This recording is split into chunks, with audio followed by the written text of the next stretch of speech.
नमस्कार साथियों, मैं सीमा गुप्ता आज आप सभी के बीच इंग्लिश मीडियम वाले उन तमाम अभ्यर्थियों के संबंध में महत्वपूर्ण सूचना देने वाली हूं, जिनके द्वारा लगातार यह प्रश्न किया जा रहा है कि क्या इंग्लिश मीडियम वाले स्टूडेंट भी समीक्षा अधिकारी, सहायक समीक्षा अधिकारी परीक्षा क्वालिफाई करते हैं। तो मैं पहले ही सेंटेंस में ये कहना चाहती हूँ कि यस फ्रेंड्स, आप सभी को अवगत कराना है कि मैक्सिमम जो वर्तमान भर्तियां हो रही हैं उसमें मैक्सिमम स्टूडेंट इंग्लिश मीडियम के ही हैं। तो आप ये सोचें कि आप इंग्लिश मीडियम के हैं तो आप इस एग्ज़ाम को क्रैक नहीं कर पाएंगे, आप सफलता प्राप्त नहीं कर पाएंगे, तो ये आपकी सोच गलत है। क्यों?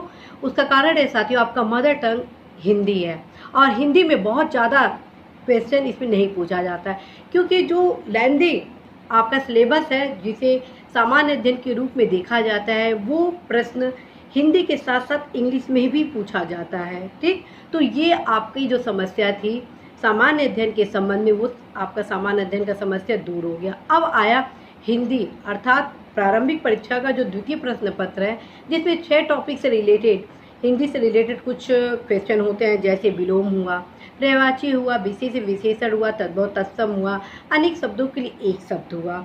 तो आप मात्र इस 6 टॉपिक को आधे घंटा अभी से देना आरंभ कर देते हैं तो निश्चित रूप से साथियों आप सभी अधिकतम अंक इस पेपर में प्राप्त करेंगे। और अब आते हैं मुख्य परीक्षा के बारे में, अर्थात यदि आप प्रारंभिक परीक्षा क्वालिफाई कर लेते हैं, मुख्य परीक्षा के उन्मुख होते हैं, तो मुख्य परीक्षा का जो सबसे बड़ा सिलेबस है अर्थात सामान्य अध्ययन का, वो जो कि प्रारंभिक परीक्षा के समरूप है अर्थात समान है, तो वो आपका हिंदी और इंग्लिश दोनों में पूछा जाता है। लेकिन जो सेकेंड पेपर होता है, जैसे कि लेटर राइटिंग, ओके, गद्यांश, कंप्यूटर के कुछ शब्दावलियाँ होती हैं, मुहावरा, लोकोक्तियाँ होती हैं, और एक हिंदी से अंग्रेजी और अंग्रेजी से हिंदी शब्दावलियाँ होती हैं। उसको भी यदि आप 1 घंटे रेगुलर बेस पे तैयारी करते हैं तो आपकी तैयारी बहुत ही बेहतर हो जाती है।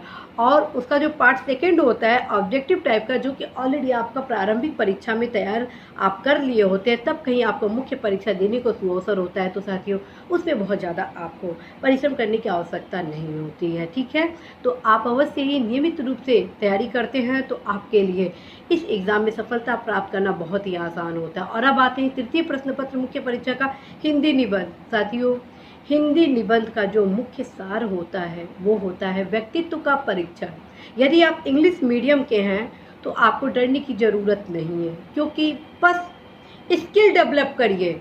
जी हाँ, ऐसे राइटिंग है क्या? Skill development. आपकी भावनाओं को आप अपने उस निबंध में उतारते हैं लिख कर, ठीक है, और उसके जो पार्ट होते हैं उसको यदि आप साइंटिफिक वे में अभी से अभ्यास करते हैं साथियों, तो आपके लिए बहुत ही इजी होगा। तो फ्रेंड्स, आई होप कि आप सभी अवश्य इस चीज़ को समझेंगे कि आप अवश्य इस एग्ज़ाम में सफलता प्राप्त करेंगे, क्योंकि लगातार अब इंग्लिश मीडियम की संख्या बढ़ती जा रही है।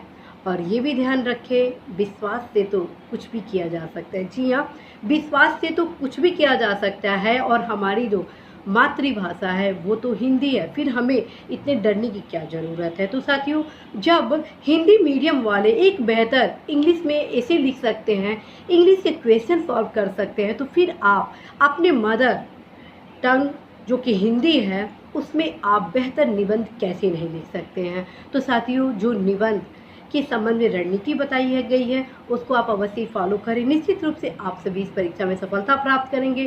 साथियों, अग्रिम ढेर सारी शुभकामनाएं। कहीं कोई दिक्कत हो आप सभी अवश्य बताएंगे। और यह भी बता रहे हैं कि जो मेरे द्वारा पुस्तक आप सभी को बताए गए हैं, समान रूप से इंग्लिश मीडियम के साथ साथ हिंदी मीडियम के लिए, दोनों लोगों के लिए अत्यंत ही उपयोगी है। साथियों, इसी आशा संदेश के साथ आप सभी को ढेर शुभकामनाएं देती हूँ कि आप सभी अवश्य अपने लक्ष्य में सफल होंगे। All the best.